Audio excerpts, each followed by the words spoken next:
जैन दोस्तों, आप सभी का स्वागत है मेरे चैनल में। तो इस वीडियो में हम लोग डिस्कस करने जा रहे हैं इंडियन सिविलियन अवार्ड्स के बारे में कि इंडियन सिविलियन अवार्ड्स है क्या, ये कैसे लोगों को दिए जाते हैं, एलिजिबिलिटी क्या है, कौन सिलेक्ट करता है, वो सब बारे में हम लोग देखने जा रहे हैं। तो बेसिकली जो इंडियन सिविलियन अवार्ड्स हैं वो दो तरीके के हम लोगों को क्लासीफाई कर सकते हैं। दो तरीके के लोगों को दो लोगों को मिलता है। एक होता है आपका सिविलियंस और एक होता है आपका जो आर्मी पर्सन है, जो डिफेंस में हमारे। तो जो सिविलियंस को दिया जाता है वो है भारत रत्न, उसके बाद आता है पद्म विभूषण, फिर पद्म भूषण हम देन पद्मश्री। तो इसी के लिए मैंने आपको जो बताया वो रैंकिंग वाइज बताया। जो हाईएस्ट रैंकिंग है भारत रत्न की, फिर Padma Vibhushan, then Padma Bhushan and then Padmashri. उसके बाद जो आता है वो होता है आपका गैलेंट्री अवार्ड्स, जो कि आपका जो डिफेंस में है, जिन लोगों ने डिफेंस में सब करा है, बहुत ही ज़्यादा अच्छा काम करा है, उन लोगों को ये अवार्ड मिलता है। इसके बारे में हम लोग बाद में डिस्कस करेंगे, ये भी इम्पॉर्टेंट है, पर अभी हमारा जो मेन काम है वो है सिविलियन अवार्ड्स के बारे में जानना। तो बेसिकली इसकी जो स्टार्टिंग हुई थी, हिस्ट्री जो कि आपका अवार्ड्स देने का जो सिलसिला था वो शुरू हुआ 1954 में। तो 1954 में ये अवार्ड्स भारत रत्न, पद्म विभूषण, जो कि पहले कहा जाता था, जैसे पहले जो क्लासीफाई किया जाता था बाय पहला वर्ग, दूसरा वर्ग एवं तीसरा वर्ग, इन 1954 से इस तरीके से क्लासीफाई किया जाता था। लाइक डिफरेंट डिफरेंट वर्ग या फिर ग्रुप्स में लोगों को डिवाइड कर दिया जाता था। जिन्होंने बहुत अच्छा काम करा है इनको पहला वर्ग, जिन्होंने कम अच्छा काम कर उसके कंपेरिजन में कम अच्छा काम करा उन्हें दूसरा वर्ग, एंड सो ऑन। तो पर इसे लेटर चेंज करते गए हमने, प्रेसिडेंट नोटिफिकेशन ऑन 8 जन 1955 इसे चेंज कर दिया गया। सबने अच्छा ही काम करा है, पर ऐसे कैटेगराइज करना ये सही नहीं है। तो इसीलिए उसको चेंज कर दिया गया और जो मेडल या फिर जो टाइटल जो दिया गया वो है पद्म विभूषण, पद्म भूषण एंड पद्मश्री। तो आई थिंक ये अच्छी चीज़ करी कि सबने अच्छा काम करा है, तो एक लेवल ऑफ इक्वालिटी सब में रहेगी। तो इसीलिए जो अवार्ड्स हैं उन्हीं को नाम दे दिया गया, पद्म विभूषण, पद्म भूषण एंड पद्मश्री। अब बात करते हैं जो हाईएस्ट ऑर्डर रैंकिंग है वो है भारत रत्न की। तो इसकी जो हाईएस्ट सिविलियन अवार्ड जो कि किसी कंट्री में दिया जाता है, हमारी कंट्री में दिया जाता है, किसी भी कंट्री में क्या, तो it is awarded for exceptional services and performance in highest order in any field. ये नहीं है कि अगर कोई इंसान पढ़ाई में अच्छा है, स्पोर्ट्स में, या किसी इंसान ने एजुकेशन के फील्ड में, फिजिक्स के फील्ड में बहुत ज़्यादा अच्छा काम करा है, तो उसको ही अवार्ड की प्रेफरेंस होगी इंस्टेड ऑफ जिसने स्पोर्ट्स के फील्ड में बहुत ज़्यादा अच्छा काम करा है, देश को रिप्रेजेंट करा है, जिताया भी है। तो ऐसा नहीं है, दोनों को ही सेम लेवल पे देखा जाएगा, उनके काम को सेम लेवल पे जज किया जाएगा और अवार्ड दिया जाएगा।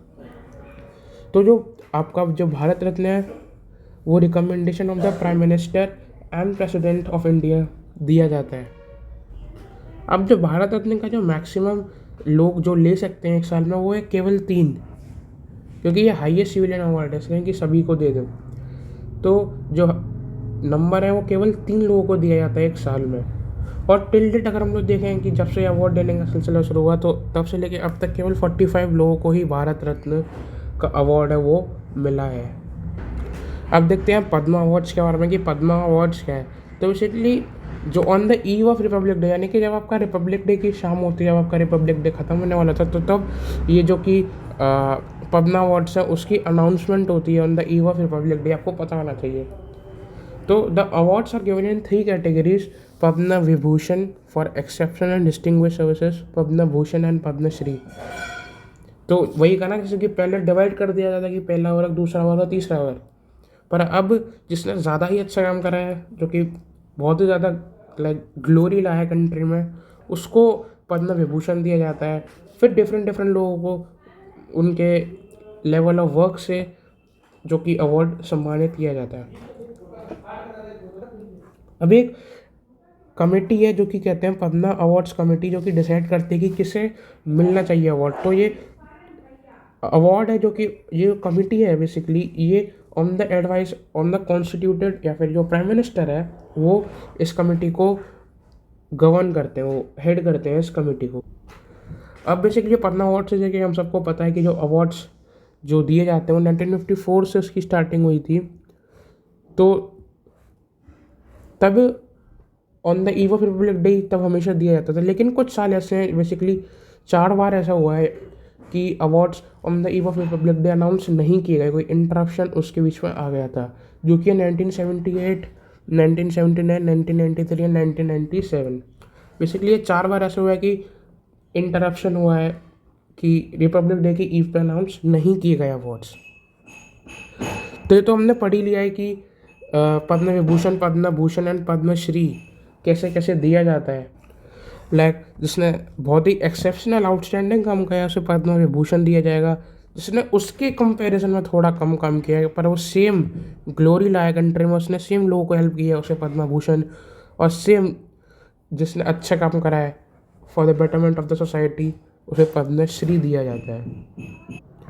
तो अगर हम लोग एलिजिबिलिटी की बात करें कि कौन लोग एलिजिबल हैं, तो सब लोग एलिजिबल हैं। ऐसा नहीं कि केवल मेल को दिया जाएगा या फिर एक पर्टिकुलर कास्ट को दिया जाएगा या फिर जो गोरा है उसे दिया जाएगा, फिर जो काला है उसे ही दिया जाएगा, ऐसा कुछ भी नहीं है।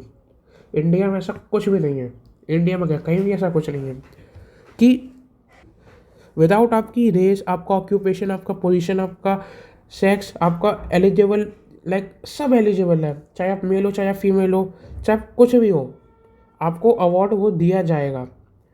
पर कुछ लोग ऐसे जो गवर्नमेंट में अभी सर्व कर रहे हैं, करंटली जो गवर्नमेंट है उसमें जो काम कर रहे हैं, जैसे सरकारी नौकरी है, वो उन लोगों को नहीं मिलता। लिविंग कुछ PSUs, डॉक्टर और साइंटिस्ट, आप लोग आई होप समझ चुके होंगे कि जो लोग गवर्नमेंट में करंटली सर्व कर रहे हैं, जो सरकारी नौकरी में करंटली काम कर रहे हैं, जो सरकारी टीचर है उसने अच्छा काम करा तो उसे नहीं मिलेगा, पर आज जो डॉक्टर और साइंटिस्ट हैं उन्हें मिलेगा। अब जो डिफरेंट फील्ड्स हैं वो हम लोग देख सकते हैं, क्या आपका आर्ट हो गया, आपका सोशल वर्क हो गया, आपका पब्लिक अफेयर हो गया, साइंस हो गया, ट्रेड हो गया, मेडिसिन हो गया, लिटरेचर हो गया, सिविल सर्विसेज हो गया, और ऐसी बहुत ही लंबी लिस्ट है। और जिस इंसान ने ऐसा काम करा है जो कि इस लिस्ट में नहीं आ रहा, इस आर्ट, सोशल, पब्लिक वेलफेयर, उसने कुछ इस फील्ड में काम नहीं करा, तो एक दूसरी लिस्ट है जिसे कहा जाता है अदर्स। तो उस लिस्ट के अंडर उसे अवार्ड दिया जाएगा। अब इस अदर्स में बेसिकली जो आपका इन्वायरमेंट रिलेटेड जिन्होंने काम किया है उन लोगों को इस लिस्ट में डाला जाता है अदर्स में, क्योंकि सिविल सर्विसेज, लिटरेचर, मेडिसिन, ये दो फील्ड में बेसिकली लोग इन्वॉल्व होते हैं, पर इन्वायरमेंट की फील्ड में लोग कम इन्वॉल्व हो पाते हैं, तो इसलिए इसे अदर्स के लिस्ट में डाला गया है। अब सिलेक्शन क्राइटेरिया, तो बेसिकली 1 मई टू 15 सितंबर सारी स्टेट यूटीज़, मिनिस्ट्रीज और आपका जो भी गवर्नमेंट ऑफ इंडिया फिर जिनको पहले भारत रत्न या फिर पद्म विभूषण मिल चुका है, या फिर आपका चाहे चीफ मिनिस्टर हो गया या फिर कोई मिनिस्टर हो गया, फिर मेंबर ऑफ पार्लियामेंट हो गया, फिर कोई प्राइवेट फर्म हो गया, ये लोग चाहें तो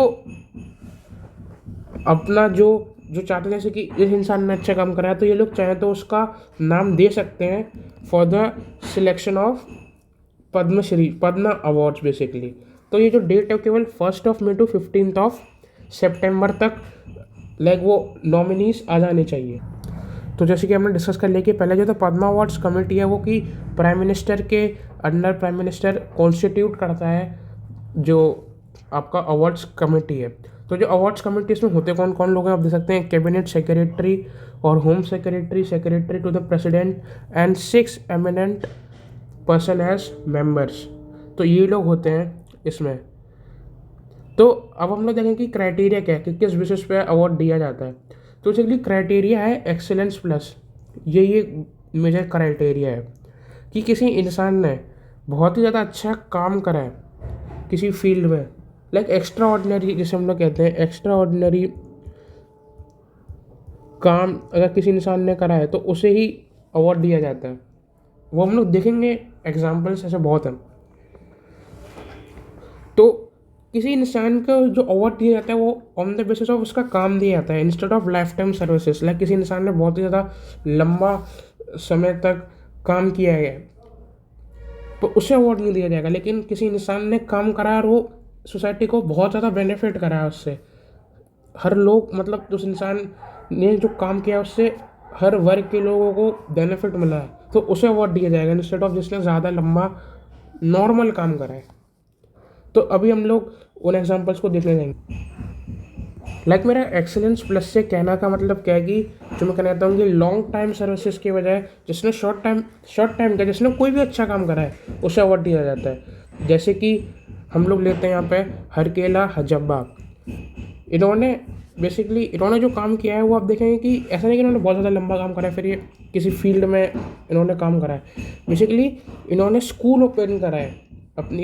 ये फ्रूट वेंडर है, इन्होंने फ्रूट सेल करके एक स्कूल खोला ताकि इनके जो गांव के जो बच्चे हैं वो पढ़ पाएँ। बेसिकली इनके साथ ये हुआ कि एक फॉरेनर ने जब इनसे फॉरेनर बेसिकली हिंदी तो जानता नहीं था, फिर जो लोकल लैंग्वेज है वो तो जानता था नहीं, तो उसने जब इंग्लिश में पूछा इनसे कि फ्रूट की कीमत क्या है तो ये बता नहीं पाए। तो ये बहुत अशेम्ड हुए, उन्हें ऐसा लगा कि ऐसा नहीं होना चाहिए, इसे इन्हें जवाब देना चाहिए। तो इसीलिए ताकि इनके गांव के जो बाकी बच्चे हैं वो सफ़र ना करें, इसीलिए उन्होंने अपनी जो अपने फ्रूट सेल करके इनकी जो कमाई हुई उससे उन्होंने एक स्कूल खोला। बेसिकली जो काम एक एनजीओ या फिर गवर्नमेंट ऑर्गेनाइजेशन नहीं कर पाती वो इन्होंने अकेले ने कर लिया, तो इसीलिए इन्हें अवार्ड दिया गया है। तो यही एक एक्सीलेंस प्लस काम का एग्जाम्पल। अब जो अवार्ड्स है वो ऐसा ही नहीं कि केवल इंडियन को ही दिया जाता है, अगर कोई किसी फॉरेनर को भी जो अवार्ड दिया जा सकता है जो कि पद्मा अवार्ड्स है। जैसे कि शिंजो आबे है जो कि जापान के एक्स प्रेसिडेंट हैं, उनको अवार्ड दिया गया है। अब जैसे कि आप देख सकते हैं शिंजो आबे, इनको अवार्ड दिया गया है फॉर इंडो जापानीज टाई। जो क्वाड समिट हुआ था बेसिकली उसमें उन्होंने इंडिया को शामिल किया, वो एक अलग बात है। और दूसरा है एसपी बाला सुब्रमण्यम साहब, जिनको 40,000 सॉन्ग इन्होंने रिकॉर्ड किए हैं और इन्हें नेशनल अवार्ड भी मिले हैं बहुत सारे। और जो दूसरे हमारे वो है हरकेला हजाबा, जिसके बारे में मैंने आपको बता ही दिया कि कैसे फ्रूट सेल करके उन्होंने एक स्कूल बनाया। अब जो बेसिकली जो मैंने सारी इन्फॉर्मेशन है वो ये padmaAwards.gov.in से ली है, जो कि basically ministry of home affairs ही इसे रन करती है। तो आप इस पर जाके और इन्फॉर्मेशन जो कि देख सकते हैं। तो अगर आपको कोई नॉमिनेशन करना है, अगर आपको लगता है कि कोई नॉमिनेशन है हमारे आसपास, तो वो इसी वेबसाइट पर जाके होगा। So thank you for watching.